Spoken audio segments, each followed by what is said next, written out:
नमस्कार दोस्तों, मैं प्रजापति अनामिका और फिज़िता देवी आप सभी लोगों से एक कहानी छोटी सी सुनाना चाहती हूँ। अगर अच्छी लगे तो ज़रूर बताइएगा।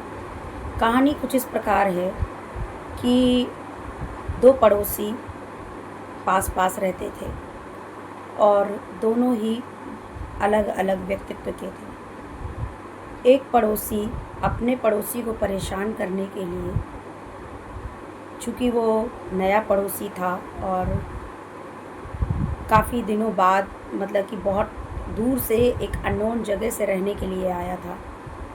जैसा कि ऐसा होता है कि लोग बाग देख के कि इसको थोड़ा सताया जाएगा, डराया जाएगा, धमकाया जाएगा, ऐसा ही कुछ हुआ।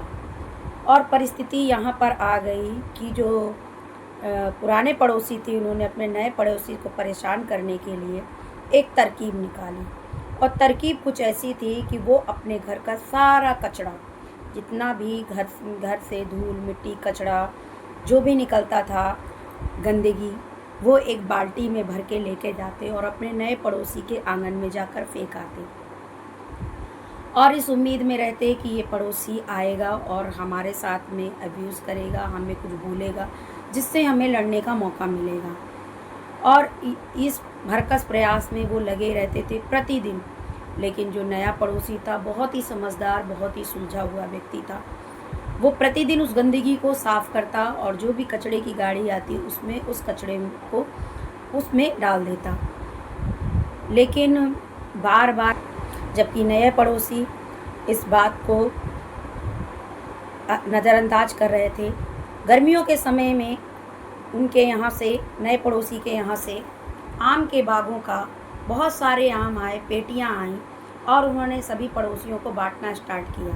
वह अपने उस पड़ोसी के पास भी आम की पेटी को लेकर गए और दरवाज़ा खटखटाया। अब उन्होंने सोचा, जो पुराने पड़ोसी, उन्होंने सोचा आज तो हम इसको छोड़ेंगे नहीं, क्योंकि आज इसके धैर्य की सीमा टूट गई है। और निश्चित रूप से आज इसका धैर्य टूटा है और वो अपने हथियारों के साथ में उस नए पड़ोसी को मारने के लिए गेट पर तैनात हो गए।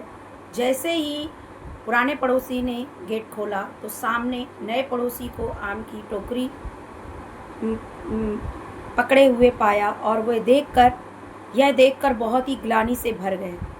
अपने सारे हथियार उन्होंने फेंक दिए और उनसे क्षमा याचना करने लगे। उन्होंने कहा, हमने आपको प्रतिदिन 6 महीने से कूड़ा दे रहे हैं और आप हमें ये आम लेकर आए हैं, ये फलों का आम लेके आए हैं इतनी बड़ी बकेट में, ऐसा क्यों, इसका क्या रीज़न है? तब उस पड़ोसी ने, जो नया पड़ोसी था, उसने एक बहुत ही सुंदर बात कही। उसने कहा कि आपके पास में जो था वह आपने दिया, मेरे पास में जो है वो मैंने दिया। अब आप ये विचार करिए कि आपके पास में क्या था। शब्दों का चुनाव बहुत सोच समझ कर करिए, बहुत सोच समझ कर आप किसी के साथ में व्यवहार करिए, क्योंकि आपका व्यवहार यह दर्शाता है कि आपके पास में क्या है, कैसे संस्कार हैं। शिक्षा की इस भागम भाग में संस्कारों को मत छोड़िए।